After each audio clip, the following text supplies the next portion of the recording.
Eu tive que trazer hoje um livro que eu estou lendo, que é esse aqui, ó. Uma descoberta aqui, um livro que me achou. Eu digo que alguns livros a gente não encontra os livros que encontram a gente, né? E eu estava numa livraria, na verdade jurídica, né? De livros jurídicos, da OAB. E de repente eu vi que estava uma promoção ali, comecei a olhar. De repente eu vi que o livro olhou para mim, sabe? Não é você que olha para o livro que olha para você. Mas só livro jurídico, né? Eu falei, como é que pode isso? Quando eu olhei, estava lá o livro olhando para mim. Lulek, a história do menino que saiu do campo de concentração para se tornar o grão-rabino de Israel. Numa livraria jurídica. E por que eu trouxe esse livro hoje? Porque hoje se celebra, ou se vive, dia 27 de janeiro, o Dia Internacional da Lembrança das Vítimas do Holocausto. E eu trouxe esse livro porque eu li hoje nesse livro uma história que eu comentei aqui já com vocês, acerca, e que está inserida no Shema, e que tem tudo a ver com a porção, e com o que eu quero falar com vocês hoje, aqui dentro da porção, bem como também quero desfrutar com vocês de um outro livro também aqui, um texto que eu também estava lendo hoje. Eu sou daqueles assim que não consegue ler um livro só, né? Devo ter uns 5 livros que estão assim na estante, você está lendo ao mesmo tempo, né? Toma uma dose aqui, outra dose do outro, de pouco em pouco, mas a gente vai desfrutando ali daquela leitura. Mas eu vou começar a ler o texto da porção, a nossa porção, a porção Bo, lá no capítulo 10 de Shemot, Êxodo. E diz assim, como já lemos aqui no início: Adonai disse a Moshe: vá ao faraó, pois endureci o coração dele e o de seus servos, para eu demonstrar esses meus sinais entre eles, e para que você conte a seu filho e neto a respeito das minhas ações no Egito, e dos meus sinais realizados entre eles, e para todos saberem que eu sou Adonai. Essa porção, ela vai tratar os últimos momentos do povo de Israel ali no Egito, aquele tempo de escravidão ali no Egito. As 3 últimas pragas estão relatadas aqui nessa porção chamada Bo. E eu trouxe uma curiosidade, eu acho que foi, não lembro se foi no Café com Torá ou se foi no Kabbalah Shabbat da semana passada, aqui na hora do Kiddush. Existe algo interessante na porção da semana passada e nessa, porque a porção da semana passada, que nós estudamos aqui, o nome dela era Vaerá, e Vaerá, quando você usa um dos métodos de interpretação dos sábios, dos judeus, existem vários métodos que eles utilizam para interpretar, utilizando o original. Um dos métodos é pegar a primeira letra de uma palavra e a última letra, ou pega só as primeiras letras de cada palavra, ou as últimas letras de uma palavra. Existem vários métodos, e um é pegar a primeira e a última letra de cada palavra. E se você pegar a primeira e a última letra da porção da semana passada, Vaerá, a primeira letra é a letra Vav, e a última letra é a letra Aleph. E as letras possuem valores. E se você soma a letra Vav, que é 6, e Aleph, que é 1, dá o valor de 6 mais 1, 7. Exatamente na porção que tratou das 7 primeiras pragas. Quando chega nessa porção que vai tratar de mais 3, eu tenho uma palavra que é formada por 2 letras só, né? Bo, a letra Bet e a letra Aleph. Se eu pego a primeira letra, a letra Bet e a letra Aleph, Bet vale 2, Aleph 1, 3 pragas são relatadas aqui nessa porção. Para a gente ver aqui como que o original, o hebraico, traz revelação, traz conteúdo, a importância que existe nós buscarmos o hebraico, que a gente vê como que o Eterno fala com a gente de uma forma tão didática, tão maravilhosa, e a importância da gente buscar o que esse povo, que foi dito o povo que recebeu os oráculos de Deus, a quem foi entregue os oráculos, os mistérios, e ao ouvir e aprender com eles, nós conseguimos extrair uma gama de sabedoria e de conhecimento, através dos métodos e daquilo que eles falam. E essa porção então vai falar desse momento final, o momento em que o povo vai ser tirado do Egito, daquele tempo de anos e anos de escravidão. E a primeira coisa que me chamou a atenção aqui, através de outros textos que eu li hoje na minha casa, meditando nessas leituras, é que é muito difícil viver uma mudança, ainda que a mudança, que a saída seja de um local de escravidão. Por isso que o Eterno não conduziu o povo de Israel por um caminho mais curto, um caminho mais fácil, que também é relatado nessa porção. Diz que quando eles saem, o Eterno não conduziu eles pelo caminho dos filisteus, porque nesse mesmo momento da história, que o povo de Israel está deixando o Egito, os filisteus estão entrando por mar também na terra, e esse encontro traria grandes guerras. E será que aquele povo estaria pronto para viver essa realidade? Um povo que acaba de sair de uma realidade de escravidão. Será que a mente, será que a alma, será que o coração deles estava pronto para viver isso? Será que a fé deles estava forjada para enfrentar e superar qualquer situação? Será que eles entenderiam que o Senhor era com eles? Será que a força deles seria o Senhor?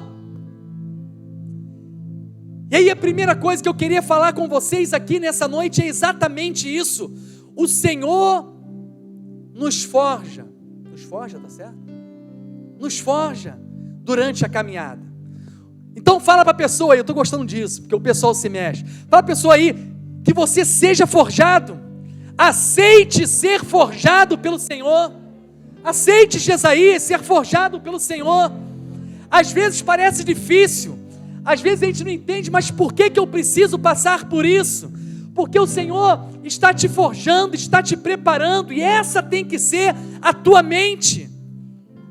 O Senhor está preparando, forjando, está trazendo maturidade a você na caminhada. E esse povo precisava disso, dessa maturidade, porque eles estavam saindo de um ambiente que não bastava eles viverem a libertação física do Egito. O Egito precisava também sair deles. Isso é muito dito nas literaturas judaicas. Não basta você sair do Egito, o Egito tem que sair de você, senão para onde você for, você vai carregar uma mentalidade do Egito, uma mentalidade de escravo, uma mentalidade que não é a que o Eterno tem estabelecido para a sua vida.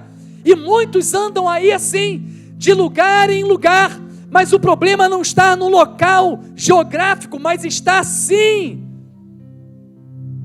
no que está dentro de você. Não sai apenas fisicamente do local, mas o local precisa sair de você. O Egito precisava sair daquele povo. E hoje eu li algo nesse livro aqui, primeiro que eu queria compartilhar com vocês,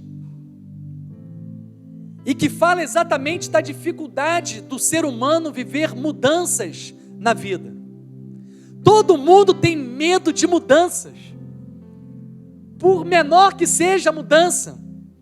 Isso é muito claro, você jovem que está aqui, você vai entender muito bem isso. Meu filho Gabriel está vivendo essa fase, eu tenho presenciado isso na vida dele. Como que o novo, a novidade, gera uma certa insegurança e medo em nós, de realizar algo, de dar os primeiros passos em um ambiente que, por mais que você tenha se preparado, é a primeira vez que você vai pisar ali, é a primeira vez que você vai executar tudo aquilo que você recebeu de conhecimento, e você fica, será que eu vou conseguir? Será que eu vou ter capacidade para realizar isso? E esse livro, ele fala o seguinte: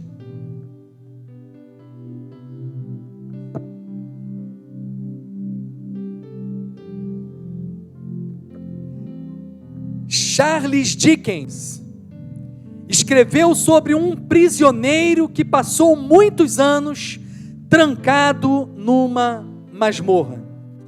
E depois de cumprida a sentença, ganhou a liberdade. Você está entendendo por que eu estou falando desse assunto? Que está conectado a Paraxá, um povo que foi liberto depois de muito tempo como escravo no Egito. E ao mesmo tempo, um tempo em que se fala acerca da história de um povo que sofreu grandemente nas mãos de torturadores, perseguição. E diz que esse homem, esse prisioneiro, depois de passar muito tempo trancado numa masmorra, e depois de cumprida a sentença, ele ganhou a liberdade. Retirado da cela e conduzido à luz do dia, esse prisioneiro olhou o mundo ao redor, e momentos depois, sentiu um desconforto tão grande com a liberdade readquirida, que pediu para ser novamente levado ao confinamento da cela. Para ele, a masmorra, as correntes e a escuridão eram mais familiares, seguras e confortáveis do que a mudança para a liberdade e a vida ao ar livre. E esse livro, ele fala exatamente da dificuldade que nós, seres humanos, nós temos de viver mudanças, de viver um novo, de decidir e viver verdadeiramente algo novo. E nesse tempo, dessa porção boa, eu quero trazer uma mensagem para você. Não fique na masmorra, não se acostume com a masmorra, não se acostume com o Egito, se livre do Egito, da prisão, porque o Senhor nessa noite, através dessa porção, a porção boa, Ele está falando: venha, saia daí e venha para o lugar que eu estou, de onde eu estou te chamando. E tenha certeza que se eu estou te chamando lá de dentro do palácio do faraó, de dentro desse homem que tem feito toda sorte de mal contra você, se eu estou lá te chamando, venha, pode vir, porque eu já estou lá, estou preparando, estou conduzindo a sua vida. Não tenha medo do novo, não tenha medo do novo. Fala para a pessoa aí: não tenha medo do novo. Guilherme, não tenha medo do novo. Amém? Gabriel, não tenha medo do novo.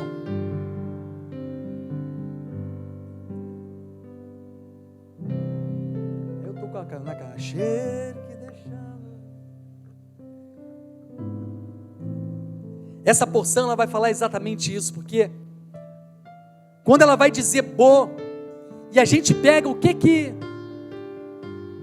a literatura judaica fala acerca desse bo, do nome dessa porção, e ela vai dizer que na verdade o verbo aqui é venha, venha ao faraó. E quem diz isso, venha, é quem está lá já.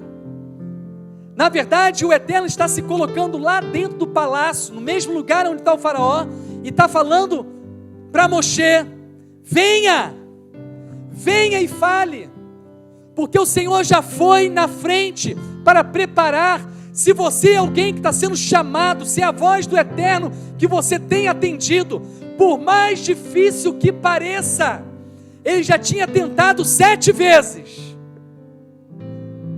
7 vezes. E agora ele vai na 8ª, e o Eterno fala: venha, não desista, não desista. Se o Senhor tem conduzido a sua vida nessa direção, meu amigo, continua batendo, continua indo, continua indo. Por mais que você tenha tentado uma vez e não deu certo, a segunda vez e não deu certo, a terceira vez e não deu certo, isso aconteceu com Moshe. Fala, isso aconteceu com Moshe. Ele tentou, e ele estava obedecendo ao Senhor quando ele tentou. Imagina a mente de Moshe: pô, o Senhor falou, vai lá, fala com ele que ele vai libertar. E ele vai e fala, um milagre acontece, ele traz um sinal tremendo através da vida dele, o Eterno realiza. Na mente dele deve ter pensado, diante disso, ele vai livrar esse povo. E a resposta é não, a porta se fecha.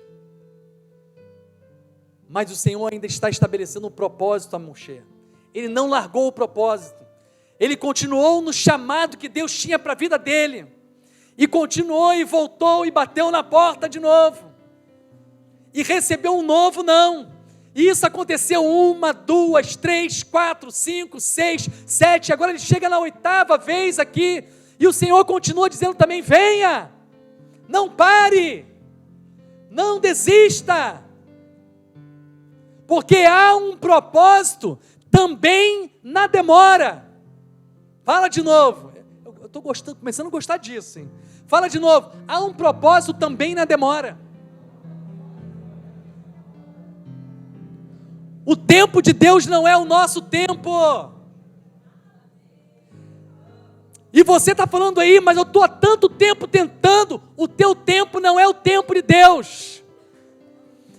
E talvez esse tempo todo que está demorando não é por causa do outro, é para preparar você. Prepara-me, Senhor.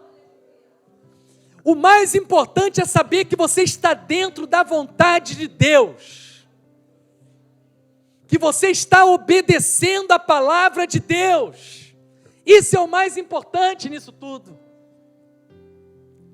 O amor em cumprir a instrução, gente. Venha.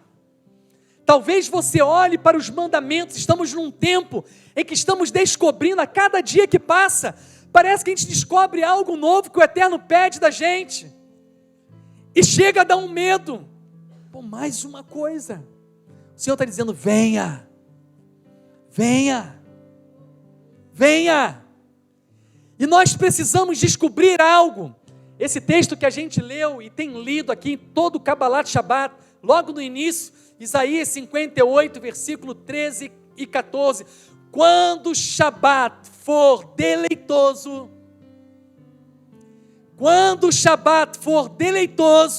e aí ele começa a falar, todas as bênçãos que estão conectadas ao Shabat, começam a se tornar uma realidade na sua vida, quando o Shabat for deleitoso, quando cumprir o Shabat, for algo que gere em mim alegria, prazer, contentamento, felicidade em estar cumprindo o mandamento. É assim que a bênção proveniente do mandamento alcança a nossa vida. Quando eu não faço porque tenho que fazer, mas quando eu faço porque eu tenho prazer em fazer, ainda que não entenda. Muito bem. E aí a história que eu queria contar do outro livro. Eu li pouco ainda esse livro, olha aqui. Mas o pouco que eu já li, já foi tremendo, cenas tremendas. Exemplos de o pai de Lulek, um rabino muito reconhecido na cidade que ele estava, respeitado na cidade que ele estava. Eu não sei se eu já contei essa parte, mas só para você ver a postura de fé de alguém que está firmemente de pé, alguém que tem certeza das suas convicções, da sua identidade. Diz que chega uma ordem ali onde ele era o rabino naquela cidade, e chega uma ordem de que aqueles homens precisavam cortar o seu peoto, raspar a sua barba, queriam retirar aquilo que era a identidade deles, e se não fizesse isso, ia sofrer graves consequências, até a morte. E ele transmite aquela ordem a toda a cidade, e as pessoas tiravam ali a barba, o peoto, e ele continuava com a sua barba e o seu peoto, firme. E diz que chega um momento em que um soldado vê ele ainda daquela forma, Quando ele caminha no meio assim da rua, um soldado vem com um cacetete, né, daquele, e vem nas costas dele, que já tinha uma certa idade, e acerta as costas dele com toda a força. Com tanta força que diz, isso o filho dele conta. O filho dele era muito pequeno. Eu acho que tinha, pelo que eu estou vendo na história, devia ter mais ou menos uns 5 anos de idade. Ele viu o pai dele sofrer essa violência. Diz que o pai dele chega a tombar para frente assim, envergar o corpo.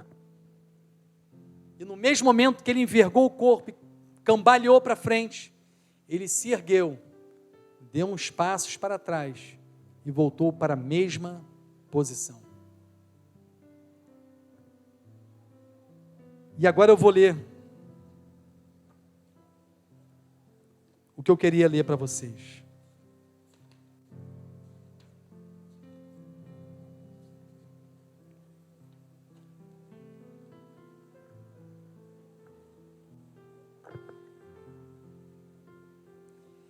Em Przov, falavam alemão e húngaro. Em Piotrków, não sei falar, Yiddish e polonês. A única coisa comum entre as duas cidades era o fato de que o último rabino de Przov era também o último rabino de Piotrków. Meu pai, o rabino Moshe Haim Lau, na plataforma da estação de trem de Treblinka, a caminho das câmaras de gás, os judeus de Przov se encontraram com os judeus de Piotrków e seu rabino-chefe. Papai lhes pronunciou o discurso do Rabi Akiva. Qual foi o discurso? Quando pentearam a carne do insigne sábio com pentes de ferro, ele foi submetido à tortura. Como um dos 10 mártires, seus discípulos lhe perguntaram como ele suportava aqueles suplícios. E o Rabi Akiva respondeu: toda a minha vida sofri por causa de um versículo. O versículo que diz: com toda a sua alma, com toda a sua força. Amarás o Senhor teu Deus com toda a tua força. E ele vai dizer, depois eu explico, ele vai dizer: até mesmo tomar a alma, disse eu, quando chegar a minha vez, eu o cumprirei.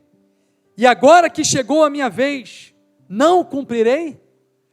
Diz que ele desejava, ele olhava para essa instrução: ame o Senhor teu Deus com todo o teu coração. Ele olhava para isso, e ele via o que é amar com todo o coração, com toda a alma, com todo o seu ser, como a gente fala. E ele não via como cumprir esse mandamento, porque tudo que ele realizava era pequeno demais diante dessa instrução: amar com todo o ser, com todo o coração, com toda a alma.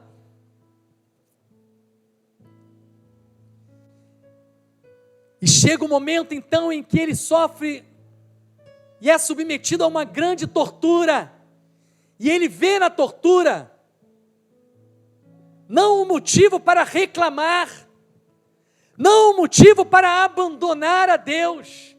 Ele não vê no sofrimento que ele estava passando, ele não vê na novidade que ele estava vivendo, aquele momento que ele estava vivendo, ele não vê aquilo como um meio para reclamar e falar que o Eterno o abandonou. Não, ele olha para aquilo e vê a oportunidade para cumprir uma instrução que ele sempre quis cumprir: amar a Deus com todo o coração, com toda a sua alma, com toda a sua força.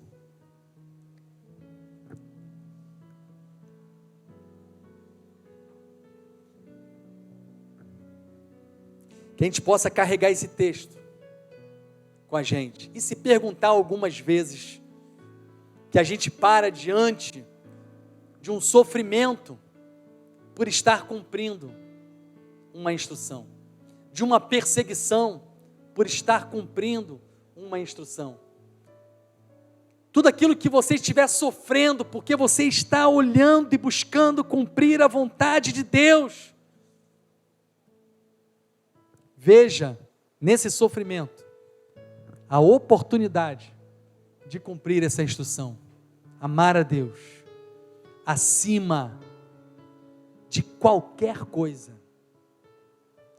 De qualquer coisa. Fala aí, é acima de qualquer coisa.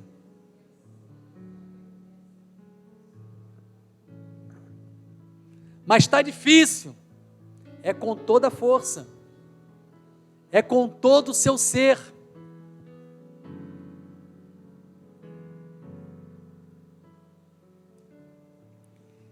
Logo em seguida, essa porção, depois que o Eterno diz que pode vir Moshe, porque eu estou indo à frente, sou eu que estou preparando. Não olhe para mais nada. O povo pode reclamar. O povo pode murmurar. Até falar, por que você está fazendo isso? Só está piorando a nossa situação. Deixa a gente quieto. Pelo menos a gente não estava trabalhando tanto.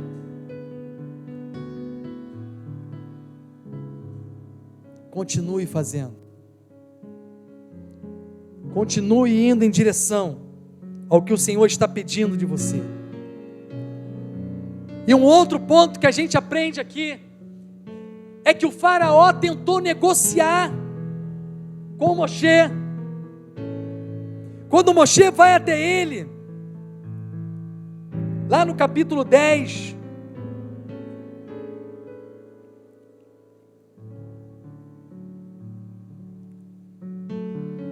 no versículo 8,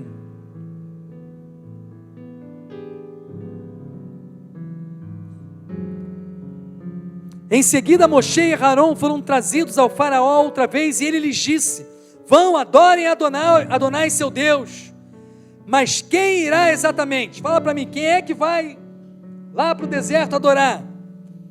E Moshe respondeu: iremos com nossos jovens e idosos, com nossos filhos e filhas, iremos com nossos rebanhos e gado, pois nós precisamos celebrar uma festa a Adonai. Eu vou com tudo. Parece ter uma gíria atual, né? Eu vou com tudo. Foi isso que estabeleceu o Senhor. Eu vou com todo o meu ser, com toda a minha força. E aí Faraó tentou negociar com ele. Olha o que o faraó falou. O faraó lhes disse, versículo 10: Adonai com certeza estará com vocês, caso eu os deixe partir com seus filhos. É claro que vocês não estão planejando algo bom, nada feito, apenas os homens poderão ir e adorar Adonai. É isso que desejam, não é? Olha, ainda tenta. É isso que vocês desejam, não é? E eles foram expulsos da presença do faraó.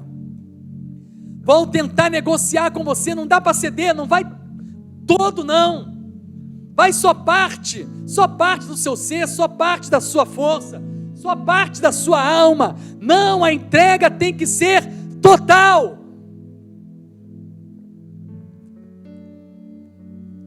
Pague o preço que for, custe o que custar.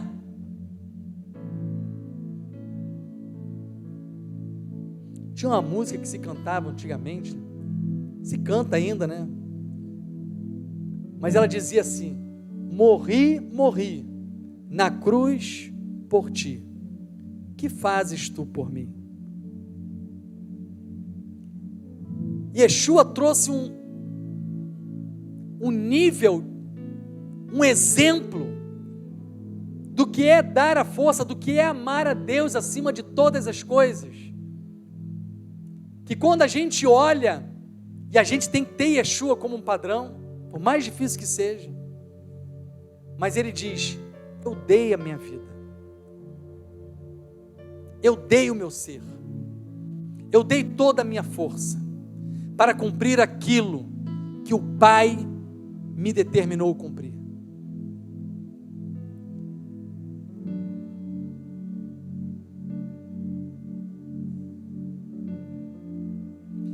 E essa porção, estou encerrando,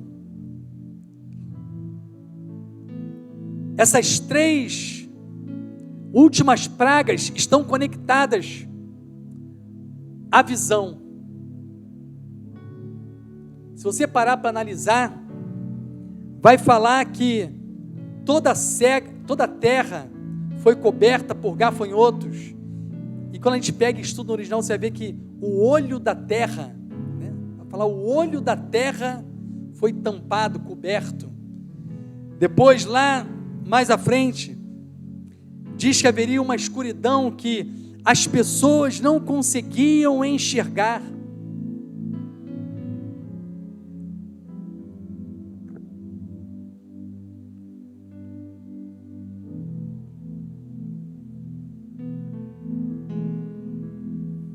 Que nesse Shabat, você consiga enxergar o propósito de Deus na sua vida. Você consiga enxergar que Ele foi na frente, Ele está na frente, e a grande mensagem inserida no nome dessa porção Bo é exatamente isso, que vocês entendam que Ele já foi à sua frente, e que Ele está conduzindo todas as coisas. Não desista, não pare, ainda que pareça contrário, ainda que você tenha negativas no caminho, o Senhor está preparando você e forjando você para viver aquilo que Ele tem preparado para a sua vida. Que possamos olhar para a história desse povo, por isso que a data de hoje, lembrança das vítimas do Holocausto, que possamos olhar para essas pessoas, que na verdade deram a sua vida e cumpriram um grande mandamento, amaram a Deus com toda a sua força, com toda a sua alma.